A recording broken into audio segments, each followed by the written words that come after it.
नमस्कार मित्रों, स्वागत है आपका AGIS में और आप देख रहे हैं रोज की खोज। आज हम उस मुद्दे पर बात करने वाले हैं जिस मुद्दे ने हमारे पूरे देश को झकझोर के रख दिया है। लेकिन अब नीट का पेपर लीक होना ये एक बहुत बड़ी बात है। युवाओं का भविष्य इसके ऊपर दांव पे लगा हुआ है और युवाओं के भविष्य के साथ नीट के पेपर के बाद ऐसा लगता है कि लगभग सभी का स्वास्थ्य भी दांव पर लग गया है। आप सोचें कि अगर इस पेपर में भी ऐसी धांधली हुई होती, चीज़ें ऐसी हो गई होती, पकड़ में नहीं आती, तो कितना एक बड़ा हादसा हो सकता था भविष्य में। ऐसे लोग जो डॉक्टर जिनको नहीं बनना चाहिए, जिनको नहीं आता कुछ भी, लेकिन धांधली करके वो भी डॉक्टर बनते और हमारे समाज के लिए ही कल खतरा बन जाते। एक बात तो क्लियर है कि कहीं ये जो चीजें हो रही हैं ये हमारे शिक्षा के क्षेत्र में क्वेश्चन मार्क तो नहीं लगा रही। सरकार के द्वारा लिया गया डिसीजन कि शिक्षा को समवर्ती सूची में लाया जाए, केंद्र भी इंटरफियर करेगी, कहीं ये गलत तो नहीं हो गया? क्या दोबारा से अब वो समय नहीं आ गया है कि शिक्षा को राज्य सूची में फिर से लाया जाए? लेकिन अगर ये होता है तो इसके पीछे क्या क्या चैलेंजेस हैं और ऐसा किया क्यों गया था, इन सब को आज हम डिस्कस करने वाले हैं। तो जुड़े रहिएगा हमारे साथ, लास्ट तक वीडियो को ज़रूर देखिएगा क्योंकि इससे आप बहुत कुछ जान पाएंगे।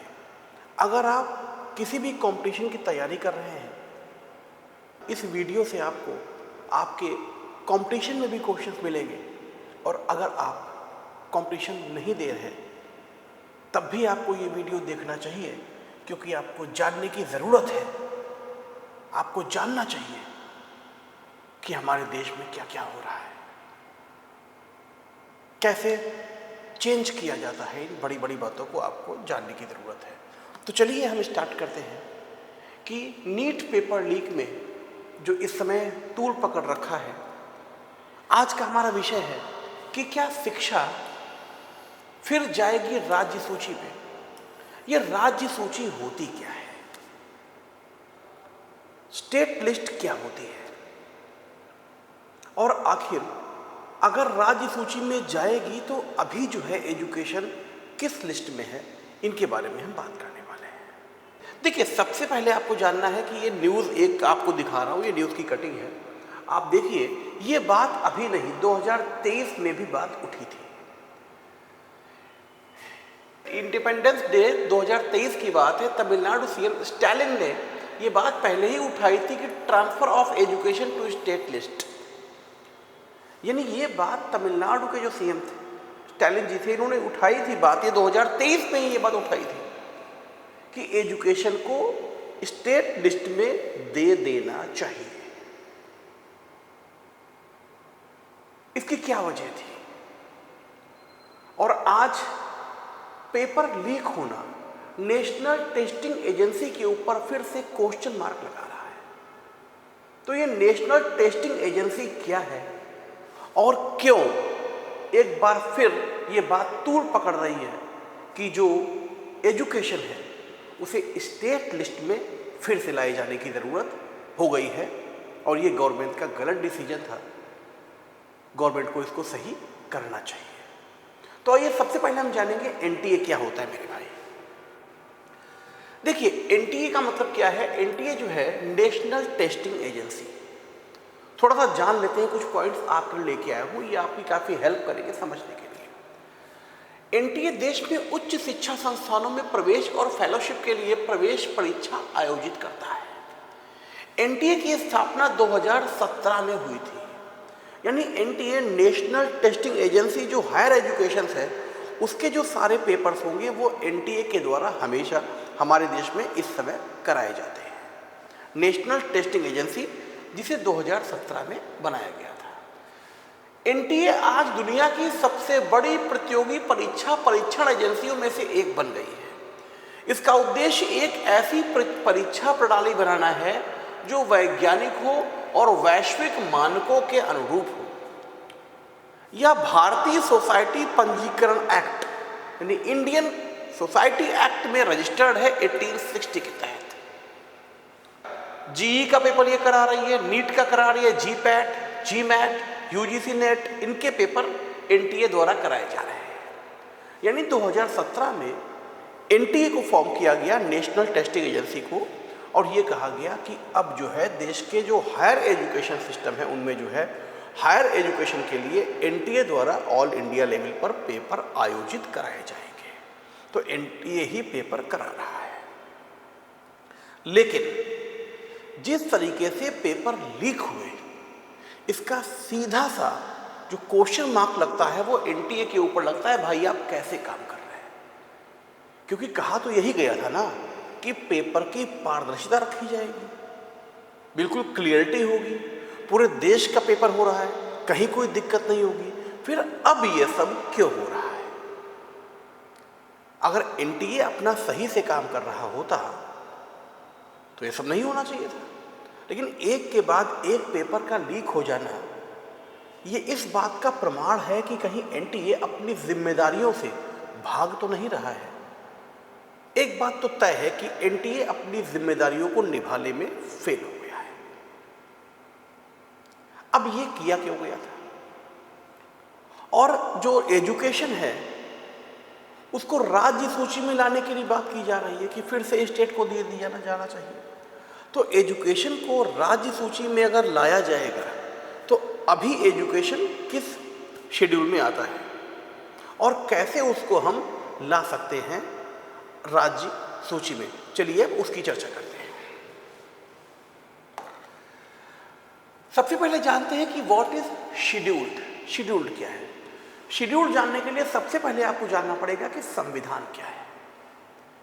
तो देश चलाने के लिए जो कुछ नियम कानून बनाए गए, कुछ नियम बनाए गए, उन नियमों को संविधान कहा जाता है। वो नियम संविधान है। अब संविधान में कुछ अनुसूचियां बनाई गई, कुछ सूची बनाई गई। तो जो संविधान में हर सूची में कुछ ना कुछ बताया गया है कि इस सूची में ये है, इस सूची में ये है। तो जो 7th शेड्यूल है, जो संविधान की 7वीं सूची है, संविधान की 7वीं सूची जो है उसमें केंद्र सरकार और राज्य सरकारों के बीच शक्तियों का बंटवारा कर दिया गया है। अब 3 लिस्ट तैयार करी गई। यानी एक लिस्ट तो ऐसी थी जिसको बोलते हैं यूनियन लिस्ट। इसमें 100 सब्जेक्ट्स को रखा गया है। यानी 100 मैटर्स, 100 विषय ऐसे हैं जिनके ऊपर केंद्र सरकार को पूरा अधिकार है कि वो डिसीजन ले सकती है। क्योंकि हर जगह हर मैटर पर स्टेट गवर्नमेंट डिसीजन नहीं ले पाती। अब मान लीजिए कि बॉर्डर पर कोई घटना घटित हो रही है, देश के बाहर कोई रिलेशन स्थापित करने हैं, हमारी आर्मी की बात हो रही है, तो ये वो मैटर थे जिन मैटर पर कोई भी स्टेट गवर्नमेंट डिसीजन नहीं ले पाती। ये पूरे देश की बात थी। इसलिए ये डाला गया संघ सूची में, यानी कि सेंट्रल गवर्नमेंट में, कि ऐसे मुद्दे जिनसे डायरेक्ट देश जुड़ा हुआ होगा, जिनसे इंटरनेशनली कॉन्टेक्ट हमारे होंगे, ऐसे मुद्दों पर सेंट्रल गवर्नमेंट डिसीजन लेगी। उनको रखा गया सेंट्रल लिस्ट में, यूनियन लिस्ट में। उसके बाद राज्य सूची। राज्य सूची में 61 सब्जेक्ट है वर्तमान समय में। अब राज्य सूची क्या है? जो राज्य सूची है, राज्य सूची में उन विषयों को रखा गया जिसमें राज्य सरकार स्वयं डिसीजन ले सकती है। जैसे पुलिस फोर्स, राज्य की, हर राज्य की अपनी अपनी अपनी पुलिस फोर्स है। तो पुलिस के मामले में राज्य खुद डिसीजन लेती है। राज्य का गृह मंत्रालय जो होता है वो खुद डिसीजन लेता है। उसके अलावा एग्रीकल्चर, नदियां, जो प्राकृतिक संपदा है, इस पर भी राज्य सरकार का ही नियंत्रण होता है। इस पर डिसीजन भी राज्य स्वयं ले सकता है। लेकिन कुछ ऐसे विषय भी थे जिन विषयों पर सेंट्रल गवर्नमेंट और स्टेट गवर्नमेंट इन दोनों लोगों को ही डिसीजन लेने पड़ रहे थे। तो ऐसे विषय, ऐसे सब्जेक्ट, जिन सब्जेक्ट में सेंट्रल गवर्नमेंट और स्टेट गवर्नमेंट दोनों डिसीजन ले सकते हैं, ऐसे विषयों को रखा गया को करेंट लिस्ट में, यानी कि समवर्ती सूची में। कौन करेंट लिस्ट इसको बोलते हैं, समवर्ती सूची। इसमें सेंट्रल गवर्नमेंट और स्टेट गवर्नमेंट दोनों ही डिसीजन ले सकते हैं। एजुकेशन भी इसी में डाल दिया गया। ऐसा नहीं है कि एजुकेशन पहले से जो है इसमें था। जब संविधान बना था, जब संविधान बनाया गया था और जब संविधान लागू हुआ, यानी 1950 से लेकर 1976 तक, 1976 तक जो एजुकेशन था वो स्टेट लिस्ट में हुआ करता था। स्टेट लिस्ट में हुआ करता था 1976 तक। 1976 के बाद जो एजुकेशन है उसको समवर्ती सूची में ट्रांसफर कर दिया गया, यानी शिक्षा को जो है ट्रांसफर कर दिया गया कॉनकरेंट लिस्ट में। यानी शिक्षा पर 1976 के बाद स्टेट गवर्नमेंट भी डिसीजन ले सकती है और सेंट्रल गवर्नमेंट भी डिसीजन ले सकती है। स्वर्ण सिंह की जो है कमेटी थी जिनके सिफारिशों पर इसको किया गया था। ठीक है मेरे भाई, स्वर्ण सिंह की सिफारिश पर शिक्षा को जो है कॉनकरेंट लिस्ट में डाल दिया गया था। अब 1976 में ही क्यों हुआ था? 1976 में हमारे देश में बहुत सारे फेरबदल हुए थे, क्योंकि 1976 में एक हिसाब से हम कह सकते हैं कि संविधान को फिर से लिखा गया था, फिर से उसमें बहुत सारे चेंजेस किए गए थे। संविधान में आज तक का सबसे बड़ा संविधान संशोधन जो 42 अमेंडमेंट कहा जाता है, 42वां संविधान संशोधन, वो 76 में ही हुआ था। उसमें संविधान में कई सारी चीजें चेंज की गई थी। आइए थोड़ा सा हम उसको भी आपको बताते हैं। 42 अमेंडमेंट 1976 में हमारे संविधान में 42 यानी कि 42वां संविधान संशोधन किया गया था। इस संशोधन के अधिनियम को प्राय लघु संविधान, मिनी कॉन्स्टिट्यूशन के नाम से भी जानते हैं।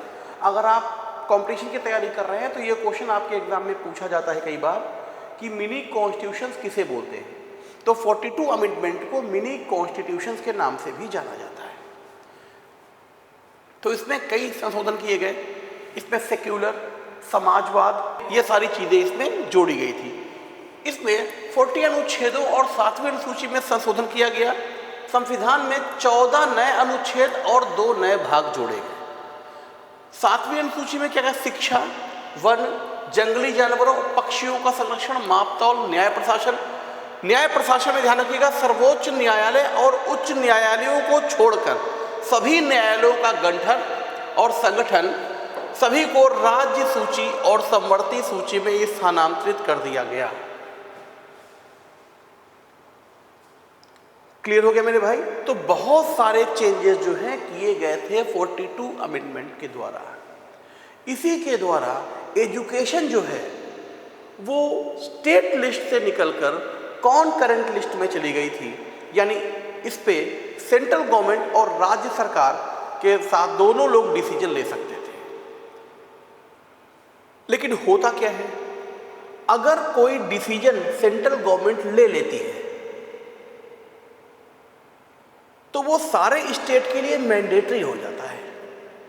ये बात आपके माइंड में आ रही होगी, फिर दिक्कत क्या है? अगर एजुकेशन पर स्टेट गवर्नमेंट खुद डिसीजन ले सकती है तो कोई भी डिसीजन में फर्क क्या पड़ता है? फर्क पड़ता है। स्टेट गवर्नमेंट भी डिसीजन ले सकती है और सेंट्रल गवर्नमेंट भी डिसीजन ले सकती है। लेकिन अगर सेंट्रल गवर्नमेंट ने डिसीजन लिया है तो स्टेट गवर्नमेंट उसे काट नहीं सकती, फिर स्टेट गवर्नमेंट को वो मानना ही पड़ता है, क्योंकि सेंट्रल गवर्नमेंट ने डिसीजन ले लिया है उसके ऊपर। बस इसीलिए स्टेट गवर्नमेंट की मजबूरी हो जाती है सेंट्रल गवर्नमेंट की बात को मानना। लेकिन अगर एजुकेशन कॉनकरेंट लिस्ट से निकलकर स्टेट लिस्ट में चली जाएगी तो फिर सेंट्रल गवर्नमेंट डिसीजन नहीं ले पाएगी, उसके ऊपर स्टेट गवर्नमेंट ही डिसीजन लेगी। अगर ऐसा होता है तो हर स्टेट अपने अपने हिसाब से शिक्षा को चलाएगा। अब ये इतना आसान भी नहीं होगा। यहां पर एक चीज और है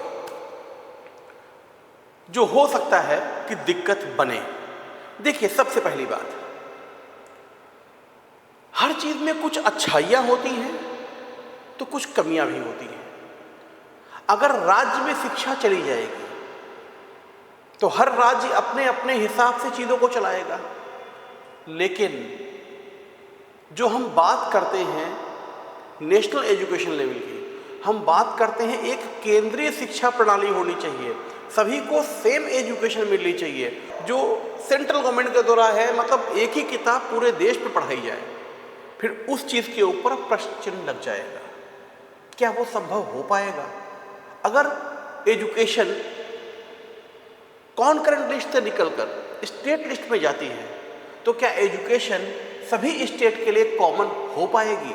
ये एक बहुत ही बड़ी चुनौती आ जाएगी सारे राज्य के सामने कि हम एक कॉमन एजुकेशन कैसे प्रमोट करें। फिर ये क्या होगा किसी को नहीं पता। बस हम देख सकते हैं, हम वेट कर सकते हैं कि इसके ऊपर सरकार क्या डिसीजन लेती है। क्या अभी भी एजुकेशन कॉन्करेंट में ही रहेगी या ये चली जाएगी राज्य सूची में? कैसा लगा आपको वीडियो? कमेंट बॉक्स में कमेंट करके ज़रूर बताइएगा। अगर अच्छा लगा हो तो लाइक और शेयर करना बिल्कुल नहीं भूलना है।